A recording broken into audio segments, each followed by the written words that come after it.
Hello, I'm here to represent the Tiger's formula and to educate on the neurotransmitter repair system. So there is two types of addiction. There is an environmental piece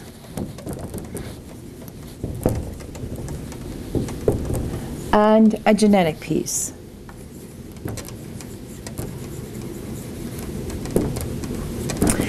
How we specifically treat environmental addiction is with acupuncture. And the reason is because acupuncture elevates dopamine. Everything in the world of addiction is about dopamine. That's where they got the word dope. Dope stimulates dopamine. And we treat that form of addiction, of the environmental addiction, with acupuncture. And I'll explain that in a minute. The second form, again, is genetic. And because it's the gene for addiction, it is called the D2 dopamine, again the word dopamine, gene, which is on the 11th chromosome. And we treat that with IVs.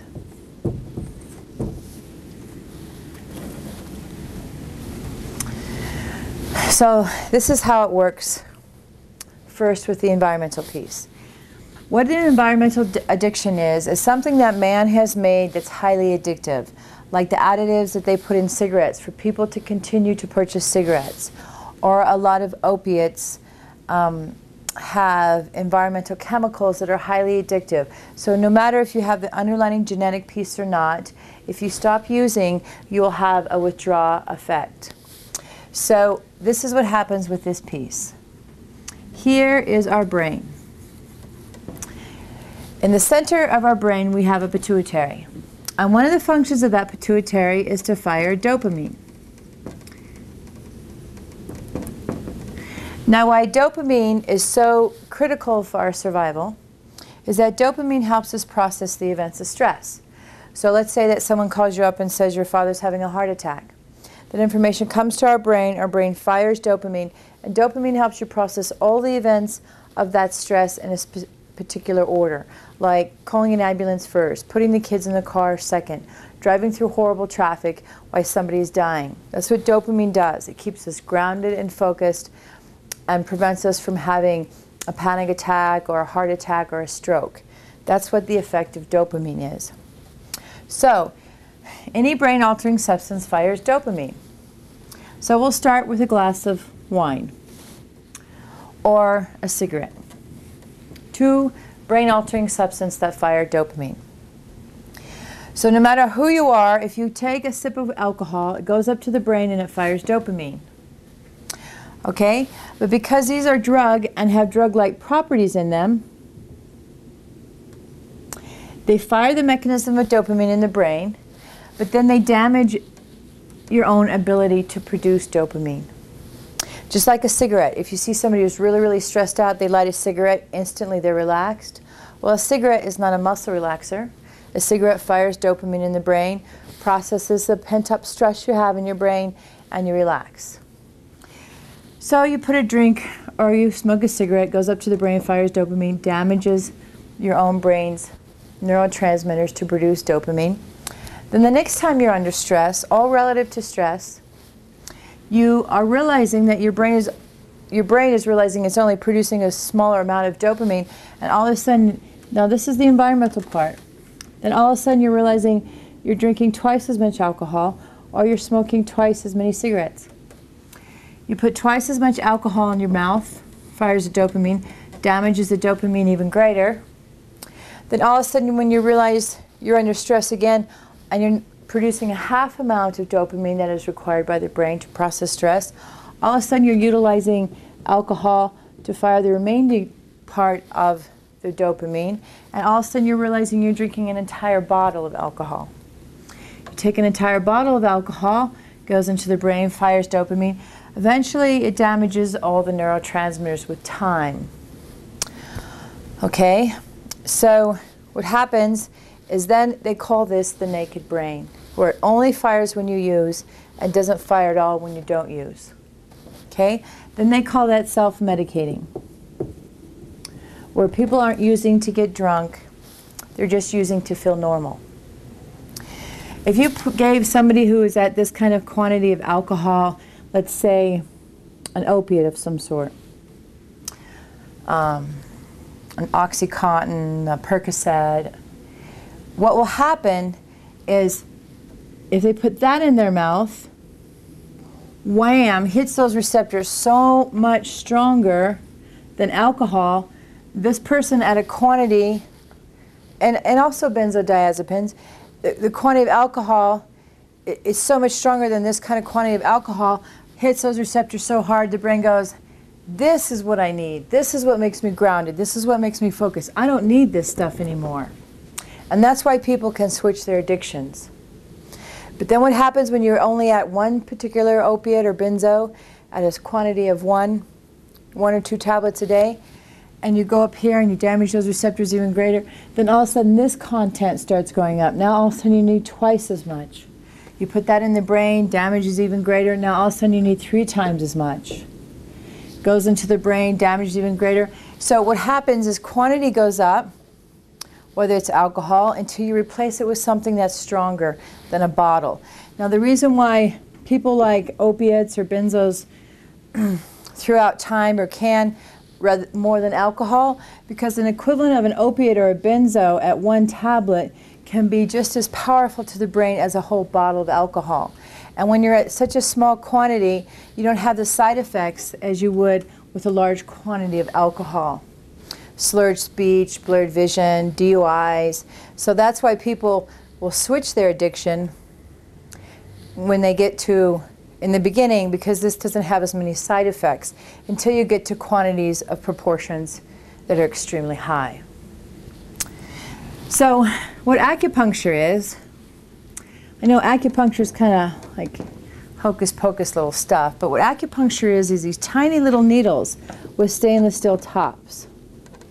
And what acupuncture does is it realigns the meridian pathways in the body back to the pituitary and neurologically fires dopamine. So we can turn on dopamine from day one, so all of this stuff doesn't look so important while we're healing the underlying genetic component.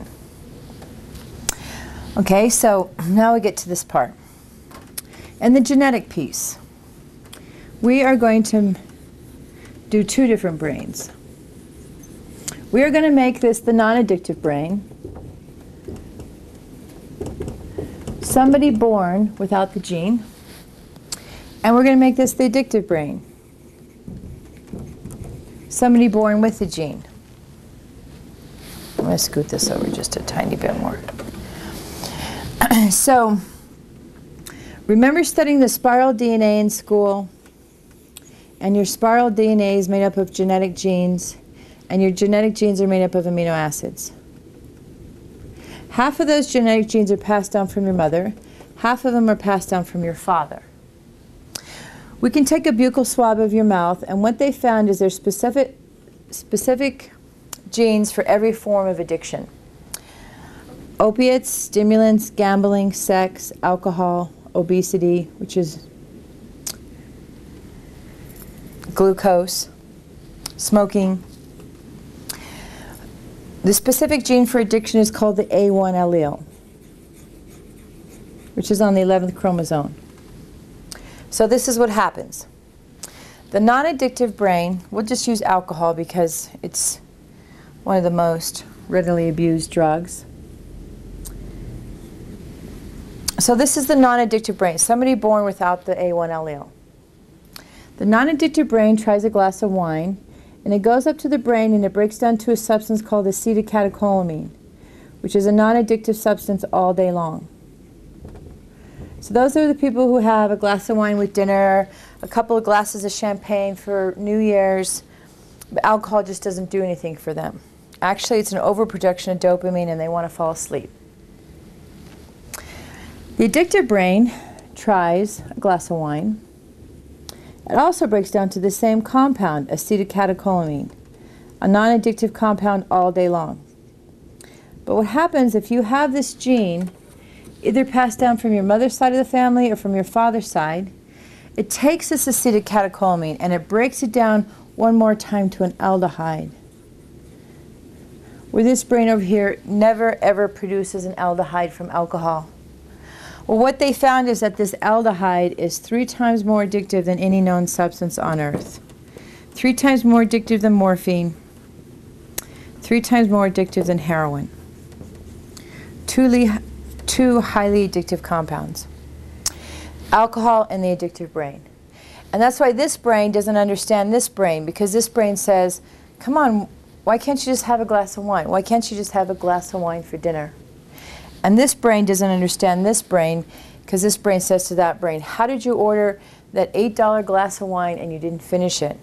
Because whether it's $8 or it's free, because this brain receives a completely different compound from the same glass of wine than this brain. So what the IV infusions do by rebuilding the mechanism is that it helps the brain from producing aldehydes anymore. So if you take this piece out of the equation, then this brain is like this brain.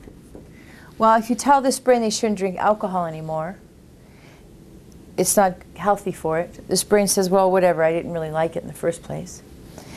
If you try to tell this brain not to drink anymore before you do the IV treatments, it's like saying, take a deep breath and that's the last breath you get. I mean, this brain truly believes, this person, that they can't breathe unless they have their brain-altering substance. So I'm going to show you with my fingers how the IVs work. Okay? The only difference between these two brains at birth is the non-addictive brain is born with about 400,000 dopamine receptors. Okay? So we're going to make this 400,000. So when this little baby is born, whether it's born in a very dysfunctional family or a very healthy family, whenever this baby is born and it's under stress, at 400,000 sites, whenever it's under stress, the baby's brain fully produces dopamine. The dopamine takes off down the nerve pathway, and that little baby's brain processes stress. The only difference between these two brains at birth, with the A1 allele, all that means is that this little baby is born with about a 70% load of dopamine at birth than this brain. So that means, if for visual effects, if we say this is 70%, which you should really be about like this, but so it's easier to visualize. If we say this is 70% of dopamine receptors, this brain at birth. So whether it's born again in a functional family or dysfunctional family, anytime it's under stress, it fully fires its dopamine at 70% load. Okay, around 320,000 dopamine receptors. So this little baby is going through life firing dopamine, wham, at 320,000 sites anytime it's under stress. Okay, so it goes through life firing at 3 years old, 5 years old, 10 years old, and then maybe at 14 years old, somebody hands that little child a beer. And they put a sip of beer in their mouth, okay? And all of a sudden, wham, this little baby's brain gets a full firing of dopamine. And that child says, what the heck was that? It's almost like its body's been completely de-stressed for the very first time in its life. So it's a full firing of dopamine. But a child can't drink every day at 13, 14 years old. So it goes back to this brain. Okay, 14, 15, maybe at 16 years old it has another drink, alcohol, or maybe tries a cigarette, has a drink, and wham, it fires dopamine again. And that child's little brain says, oh my God, I remember that feeling. I remember exactly how I felt. I'm de-stressed. Life seems to be not so difficult, and they get very focused. And the brain says, whatever that substance is, you need that to feel normal. You need that to feel grounded. You need that to not be so stressed. So it goes back to this brain. So then the brain says, give me another drink. Okay? Whether that's Kool-Aid or alcohol or whatever it is, it's the substance of the brain-altering substance of alcohol versus Kool-Aid. It's alcohol that will fire that mechanism. Okay, so it says put that particular liquid in your mouth. So it drinks it again, wham, and it drinks it again, wham. So what happens is that the brain is utilizing alcohol to feel normal or to be grounded or to be de-stressed or to be focused. So it drinks again, wham, and it drinks again, wham. And what happens through time is it starts firing and firing and firing that mechanism. What happens through time is that the good receptors start getting damaged. So now all of a sudden, this is why tolerance goes up. Now all of a sudden, by the time the child reaches 21, 22 years old, depending on how much they've used, now all of a sudden when the receptors are only firing at a smaller amount, they're realizing they're needing twice as much alcohol to have that same feeling, to fire that same mechanism. So now all of a sudden they're drinking twice as much, wham, and drinking twice as much again, wham. Now 5 more years goes by and they damage even greater. Now they're at 3 times their concentration of alcohol to get the same effect. So now they're drinking 3 times as much to fire those receptors, wham. So eventually what happens is they call it the naked brain through time.